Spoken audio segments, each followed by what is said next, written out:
A Minnesota woman is auctioning off hundreds of tractors that her husband left behind when he died, in hopes his legacy will live on. Valley News Team's Courtney Lockie traveled to Vergas, Minnesota to learn more about the Kicker family and their field of tractors. Keith Kicker was a chief financial officer by day and a collector extraordinaire by night. The Minnesota native had a passion for tractors with more than 200 in his collection. It was fun to see the excitement when he would work on something.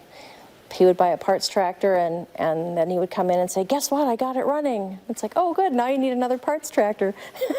Cheryl and Keith were married for 30 years when Keith passed away from a rare form of leukemia in February, leaving Cheryl with all these tractors. She says he'd been collecting for as long as they were married. It just amazed me at how much he learned himself. He taught himself how to do everything and how much that he grew through putting all these together. It was really fun to watch. Cheryl says collecting was something her and Keith did together and that these tractors bring back a lot of memories. She adds, Keith had an appreciation for history and how things were done in the past. It's sad to see all of these things here and he's not here to enjoy them any longer, but it's nice to know that they'll go to people that will hopefully put them together or add them to their collection and enjoy them. Saturday, Cheryl plans to have an auction of her own in honor of Keith. She says she's been preparing for this auction since the beginning of May and that she's had a lot of help from the community, the church, and friends. Oh, it makes me happy,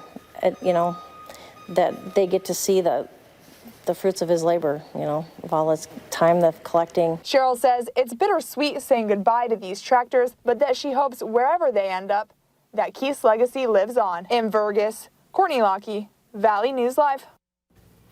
The open house for Keith's collection will be from 8 to 5 on Saturday. If you're interested in learning more about Saturday's event and the online auction, we have all the links you need. Just go to valleynewslive.com.